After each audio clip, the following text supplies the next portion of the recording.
A experiência psicodélica, um manual baseado no livro tibetano dos mortos. Visão 4. A estrutura de vibrações ondulares de formas externas. Olhos abertos e envolvimento com estímulos exteriores, aspectos intelectuais. A luz pura e livre de conteúdos do primeiro bardo provavelmente envolve energia básica de ondas elétricas. Isto é inominável, indescritível, porque está muito além de quaisquer conceitos que possuamos agora. Algum físico atômico do futuro pode ser capaz de classificar essa energia. Talvez isto seja sempre inefável para um sistema nervoso tal qual o do Homo sapiens. Pode um sistema orgânico compreender o enormemente mais eficiente? Inorgânico? Em qualquer evento, a maioria das pessoas, mesmo as mais iluminadas, acham impossível manter o contato experiencial com essa luz nula e escorregam de volta em posição de estruturas mentais, alucinatórias e revelatórias do fluxo. Assim somos trazidos a outra visão frequente que envolve intensa e unitiva consciência dos estímulos exteriores. Se os olhos estiverem abertos, essa superrealidade pode ser efetivamente visual. O impacto penetrante de outros estímulos pode também desencadear o imaginário revelatório. A coisa acontece desta forma: a consciência do indivíduo é subitamente invadida por um estímulo de fora. Sua atenção é capturada, mas sua antiga mente conceitual não está funcionando. Mas outras sensibilidades estão. Ele experimenta sensações diretas. O ser bruto. Ele vê não objetos, mas padrões de ondas luminosas. Ele ouve não música ou sons significativos, mas ondas acústicas. Ele está fascinado com a revelação súbita de que todas as sensações e percepções são baseadas em vibrações de ondas. Que o mundo em torno de si, que até agora tinha uma solidez ilusória, é nada mais que um jogo de ondas físicas. Que ele está envolvido num show televisivo cósmico que não tem mais substancialidade que as imagens na tela de sua televisão. A deidade pacífica do Tao. Personificando esta visão é a Akshobhya. De acordo com o Lama Govinda, na luz da sabedoria em forma de espelho, as coisas estão livres se sua coisidade 10, seu isolamento, sem estarem privadas de sua forma, estão despidas de sua materialidade, sem estar dissolvidas, porque o princípio criativo da mente, que está no botão de toda forma e materialidade, é reconhecido como o lado ativo da consciência de suprimento, alaya vijnana, universal, na superfície da qual as formas se erguem e se vão, como as ondas na superfície do oceano. A estrutura atômica da matéria é, por suposto, intelectualmente conhecida por nós, mas nunca experimentada pelo adulto exceto em estados da consciência intensamente alterada. Aprender a partir de um livro de física sobre a estrutura ondular da matéria é uma coisa. Experienciá-la, estando nela, com as velhas, familiares, rudes coisas sólidas e seu conforto alucinatório distantes e indisponíveis, é uma coisa totalmente distinta. Se essas visões suprarreais envolvem fenômenos ondulares, então o mundo exterior assume uma irradiação e uma revelação que são surpreendentemente claras. O insight experienciado de que o mundo existe na forma de ondas, imagens eletrônicas, pode gerar uma sensação de força iluminada. Tudo é experimentado enquanto consciência. Essas radiações exultantes devem ser reconhecidas como produtos de seus próprios processos internos. Você não deve tentar controlar ou conceitualizar. Isto pode vir mais tarde. Há o perigo de congelamento alucinatório. O indivíduo corre, às vezes literalmente, de volta à realidade tridimensional, convencido da verdade de uma revelação experienciada. Muitos místicos mal instruídos e muitas pessoas chamadas loucas caíram nesta armadilha. E como tirar uma foto de uma tela de TV e sair gritando que finalmente tomou-se posse da verdade? Tudo é o Maya estático elétrico, a dança de ondas de 2 bilhões de anos. Nenhuma parte dela é mais real que as outras.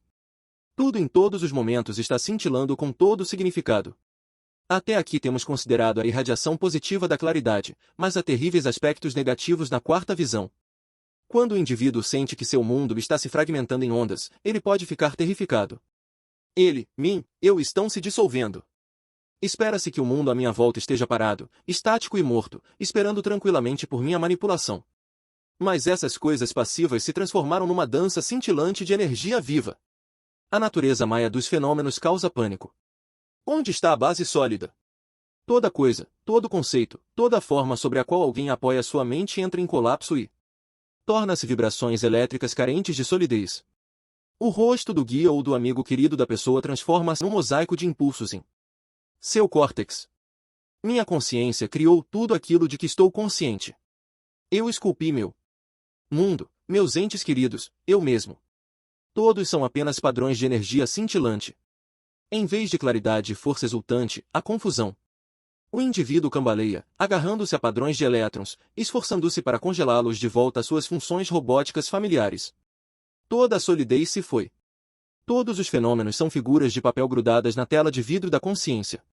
Para o despreparado, ou para a pessoa cujo resíduo kármico acentue o controle, a descoberta da natureza ondular de toda estrutura, a revelação maia, é uma desastrosa rede de incertezas. Temos discutido apenas os aspectos visuais da quarta visão. Os fenômenos auditivos são de igual importância. Aqui a natureza sólida e rotulada dos padrões auditivos se perde, e o impacto mecânico do som chocando-se contra o tímpano é registrado. Em alguns casos, o som converte-se em sensação pura, e ocorre a sinestesia, mistura de modalidades de sentidos. Os sons são experienciados como cores. Sensações externas chocando-se contra o córtex são consideradas como eventos moleculares, inefáveis. As mais dramáticas visões auditivas ocorrem com música 11. Assim como todo objeto irradia um padrão de elétrons e pode tornar-se a essência de toda energia, também pode toda nota musical ser sentida como energia nua temendo no espaço, eterna. O movimento das notas, como o bate-rebate dos feixes oscilográficos. Cada uma capturando toda a energia, a cota elétrica do universo. Nada existindo a não ser a nítida e aguda ressonância na membrana do tímpano. Revelações inesquecíveis a respeito da natureza da realidade ocorrem nesse momento. Mas a interpretação infernal também é possível. Enquanto a estrutura de som aprendida entra em colapso, o impacto direto de ondas pode ser sentido como ruído. Para alguém que estiver obrigado pela ordem instituída, sua ordem, no mundo em volta de si, é pelo menos aborrecido e frequentemente perturbador ter a tatuagem crua do som ressonando na consciência. Ruído. Que conceito irreverente! Não é tudo ruído, toda a sensação, o padrão divino de energia ondular, sem sentido apenas para aqueles que insistem em impor seu próprio sentido? A preparação é a chave para uma passagem serena através desse território. O indivíduo que tem estudado este manual será, quando face a face com o fenômeno, capaz de reconhecê-lo e fluir com ele. O guia sensível estará pronto a perceber, a partir de qualquer deixa, que o indivíduo está vagando na quarta visão. Se os olhos do viajante estiverem abertos, indicando reações visuais, ele poderá ler tais instruções para a visão 4. Se o guia sentir que o viajante estiver experienciando a fragmentação do som exterior em vibrações ondulares, ele pode corrigir apropriadamente as instruções, mudando das referências visuais para as auditivas. Visão 5. As ondas vibratórias de unidade exterior. Olhos abertos, ou envolvimento com estímulos exteriores, aspectos emocionais. Enquanto as percepções aprendidas desaparecem e a estrutura do mundo exterior se desintegra em fenômenos ondulares diretos, o objetivo é manter uma consciência pura, livre de conceitos, primeiro bardo. A despeito das preparações, é provável que se seja levado para trás por suas próprias inclinações mentais para duas interpretações, alucinatórias ou revelatórias, da realidade. Uma reação leva à claridade intelectual ou à apavorada confusão. Da quarta visão, descrita logo acima. Uma outra interpretação é a reação emocional à fragmentação das formas diferenciadas. Pode-se ser engolfado na unidade estática, ou pode-se escorregar para o egoísmo isolado. O brado Todol chama a primeira de sabedoria da igualdade e o último de patoleiro de existência mundana emergindo de egoísmo violento. A deidade pacífica da quarta visão vem na forma de Phagavan Ratnasambhava, nascido de uma joia. Ele é abraçado pela Mãe Divina, ela dos olhos de Buda, e acompanhado pelos Bodhisattva, matriz do céu, todo bom, e daqueles portando incenso e rosário. No plano elementar, Ratnasambhava corresponde à terra, que carrega e alimenta todos os seres com equanimidade e paciência de uma mãe, a cujos olhos todos os seres, paridos dela, são iguais. Govinda, obra Cit, P119, no estado de unidade. Radiante, a pessoa sente que existe apenas uma rede de energia no universo e que todas as coisas e todos os seres sensíveis são manifestações momentâneas dos padrões simples. Quando interpretações egoístas são impostas à quinta visão, os fenômenos boneco de plástico são experienciados. Formas diferenciadas são vistas como inorgânicas, enfadonhas, padronizadas, surradas, plásticas, e todas as pessoas, incluindo si mesmo, são vistas como manequins sem vida isolados da dança vibrante de energia, que foi perdido. Os dados experienciais desta visão são semelhantes aos da quarta visão. Toda estrutura artificial aprendida entra em colapso e retorna à forma de vibrações de energia. A consciência é dominada não por claridade reveladora, mas por unidade cintilante. O indivíduo é fascinado pelo jogo de forças rodopiante e silencioso. Estranhas formas dançam ao seu redor, todos os objetos em volta dele irradiam energia, emanações brilhantes. Seu próprio corpo é visto como um jogo de forças. Se ele se olha num espelho, vê um mosaico brilhante de partículas. A sensação de sua própria estrutura ondular torna-se mais forte. Uma sensação de derretimento, flutuação. O corpo não é mais uma unidade separada, mas um grupo de vibrações enviando e recebendo energia, uma fase da dança de energia que tem sido dançada por milênios. Uma sensação de profunda unicidade, um sentimento de unidade de toda a energia. Diferenças superficiais de papel, casta, status, sexo, espécie, forma, poder, tamanho, beleza, mesmo as distinções entre o inorgânico e a energia viva, desaparecem ante a visão estática de todos em um. Todos os gestos, palavras, atos e eventos são equivalentes em valor, são manifestações da consciência una que tudo permeia. Você, eu e ele se foram, meus pensamentos são nossos, seus sentimentos são meus. A comunicação é desnecessária, desde que exista comunhão completa. Uma pessoa pode sentir as sensações e o humor de outra diretamente, como se fossem os seus próprios. Por um olhar, palavras e vidas inteiras podem ser transmitidas. Se todos estão em paz, as vibrações estão em fase. Se há discórdia, aparecerão vibrações fora de fase que serão sentidas como música dissonante. Os corpos se derretem em ondas. Objetos no ambiente, luzes, árvores, plantas, flores, parecem se abrir e lhe dar boas-vindas, eles são parte de você. Vocês todos são simplesmente pulsos diferentes das mesmas vibrações. Uma sensação pura de harmonia. Estática com todos os seres é a tônica desta visão. Mas, como antes, pode haver medo. A unidade requer o auto-sacrifício estático. A egoperda traz a sombra ao despreparado. A fragmentação de formas em ondas traz o mais terrível temor conhecido do homem, a revelação epistemológica final. A verdade da matéria é que todas as formas aparentes de matéria e corpo são grupos momentâneos de energia. Somos pouco mais que tremulações uma tela de TV multidimensional. A realização diretamente experienciada pode ser deleitosa. Você subitamente acorda de uma ilusão de formas separadas e fisga a dança cósmica. A consciência desliza pelas matrizes ondulares, silenciosamente, na velocidade da luz. O terror vem com a descoberta da transitoriedade. Nada é fixo, nenhuma forma é sólida. Tudo o que você possa experienciar não é nada além de ondas elétricas. Você se sente afinal trapaceado. Uma vítima de um grande produtor de televisão. Desconfiança. As pessoas ao seu redor são robôs sem vida da TV. O mundo ao seu redor é uma fachada, um cenário de palco. Você é uma marionete indefesa, um boneco de plástico num mundo de plástico. Se outros tentam ajudar, eles são vistos como se fossem feitos de madeira, figuras de cera, sem sentimentos, frios, grotescos, maníacos, monstros de ficção científica. Você é incapaz de sentir. Estou morto. Não voltarei a viver e sentir novamente. Em pânico você pode tentar forçar o sentimento a voltar, por uma ação, um grito. Então você entrará no estágio do terceiro bardo e renascerá de maneira desagradável.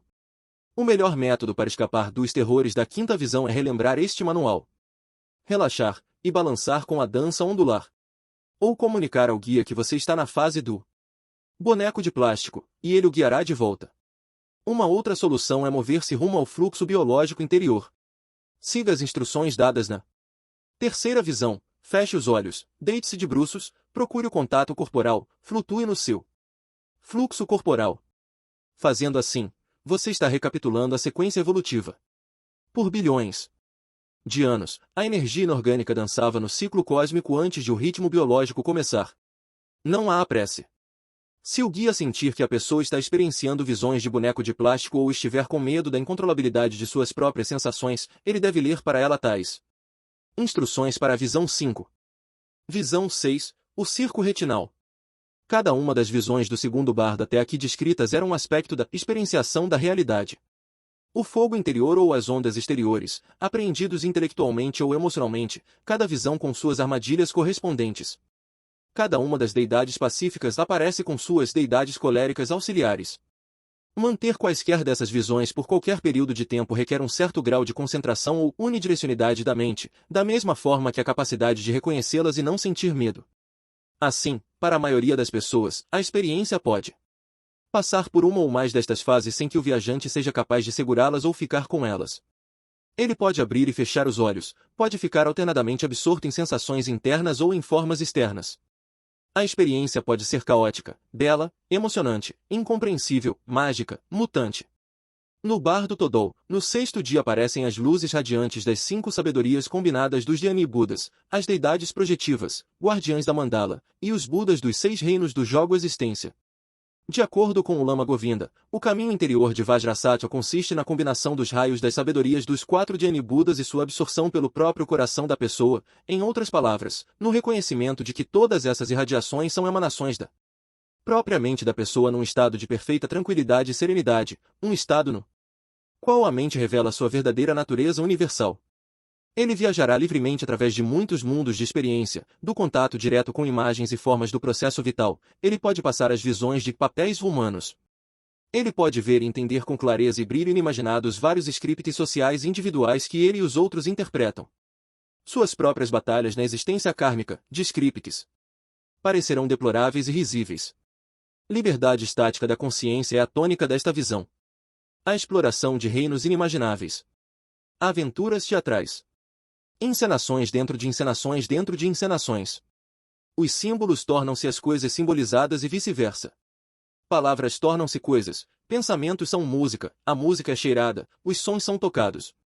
Completa intercambialidade dos sentidos. Todas as coisas são possíveis. Todos os sentimentos são possíveis. A pessoa pode experimentar vários humores assim como faz com peças de roupa. Os indivíduos e objetos giram, transformam-se uns nos outros, unem-se, fundem-se, dispersam-se. Novamente.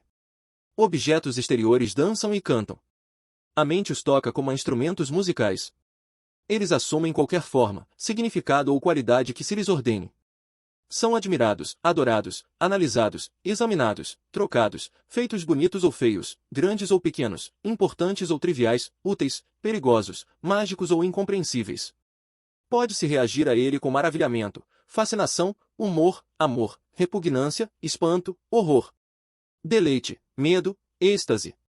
Como um computador com acesso ilimitado a qualquer programa, a mente vaga livremente. Lembranças pessoais e raciais borbulham à superfície da consciência, misturadas com fantasias, desejos, sonhos e objetos exteriores. Um evento no presente carrega-se de profunda significância emocional, um fenômeno cósmico torna-se idêntico com alguma peculiaridade pessoal. Problemas metafísicos são burlados e jogados de lado. Processo primário puro, chuva de associação espontânea, opostos se unindo, imagens se fundindo, condensando, mudando, entrando em colapso, se expandindo, unindo-se, conectando-se.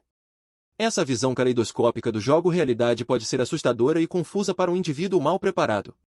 Em vez de claridade requintada de percepção multinivelada, ele pode experienciar um caos confuso de formas incontroláveis, sem significado. Em vez de deleite ante as acrobacias brincalhonas do intelecto livre, haverá um apego angustiado a uma ordem ilusória. Podem ocorrer alucinações mórbidas e escatológicas, evocando repugnância e vergonha. Como antes, essa visão negativa ocorre apenas se a pessoa tentar controlar ou racionalizar este panorama mágico. Relaxe e aceite o que vier. Lembre-se de que todas as visões são criadas por sua mente, as alegres e as tristes, as belas e as feias, as deleitosas e as terrificantes. Sua consciência é criadora, intérprete e espectadora do circo retinal.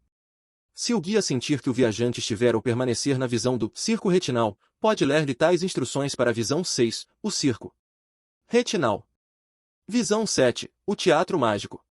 Se o viajante não for capaz de manter a serenidade passiva necessária à contemplação das visões anteriores, as deidades pacíficas, ele entra agora numa fase mais ativa e dramática. O jogo de formas e coisas torna-se o jogo de vultos heróicos, espíritos sobre-humanos e semideuses. No manual tibetano, está descrita como a visão das 5 deidades portadoras do conhecimento, arranjadas em forma de mandala, cada uma abraçada por dakinis, numa dança estática.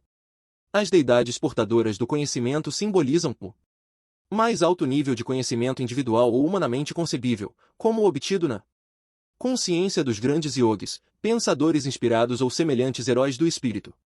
De acordo com Govinda, elas representam o último passo antes do avanço em direção à consciência universal, ou o primeiro passo no retorno de lá para o plano do conhecimento humano.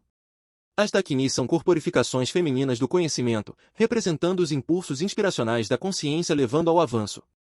As outras 4 portadoras do conhecimento, além do central senhor da dança, são o portador do conhecimento, Sustentando a Terra, o portador do conhecimento de que tem poder sobre a duração da vida, o portador do conhecimento do grande símbolo, e o portador do conhecimento da realização espontânea. Você pode ver figuras irradiantes em formas humanas. O Senhor Lótus da dança, a imagem suprema de um semideus que percebe os efeitos de todas as ações. O príncipe do movimento, dançando num abraço estático com seu equivalente feminino. Heróis, heroínas, guerreiros celestiais, semideuses masculinos e femininos, anjos. Fadas, a forma exata dessas figuras dependerá da tradição e do background da pessoa. Figuras arquetípicas nas formas de personagens das mitologias grega, egípcia, nórdica, celta, asteca, persa, indiana ou chinesa. As formas diferem, a fonte é a mesma, elas são corporificações concretas de aspectos da própria psique. Forças arquetípicas abaixo da consciência verbal são expressíveis apenas de forma simbólica. As figuras frequentemente são extremamente coloridas e acompanhadas de uma variedade de sons impressionantes, inspiradores. Se o viajante estiver preparado e num estado de espírito relaxado e desprendido, ele será exposto a uma apresentação deslumbrante e fascinante de criatividade dramática.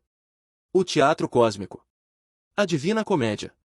Se seus olhos estão abertos, ele pode visualizar os outros viajantes como representando essas figuras.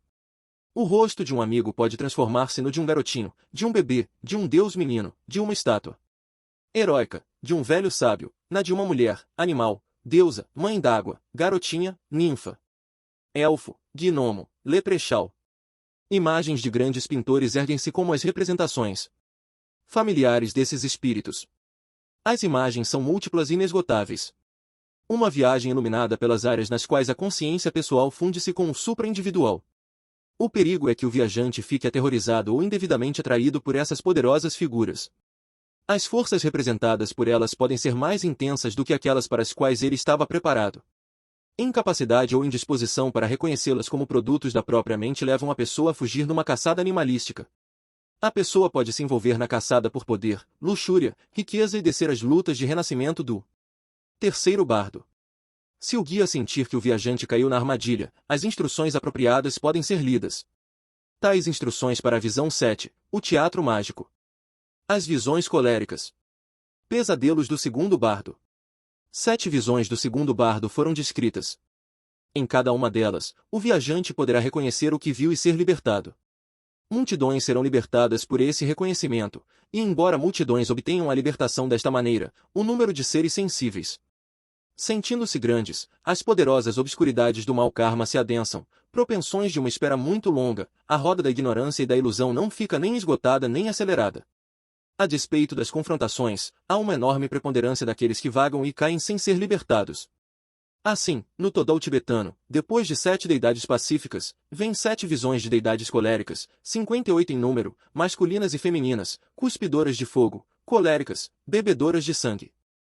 Essas erucas, como são chamadas, não serão descritas em detalhes, especialmente porque os ocidentais estão sujeitos a experienciar as deidades coléricas de formas diferentes. Ao invés de ferozes demônios de muitas cabeças, é mais provável que sejam engolfados e moídos por uma maquinaria impessoal, manipulada por cientistas, aparelhos de tortura e outros horrores da ficção científica.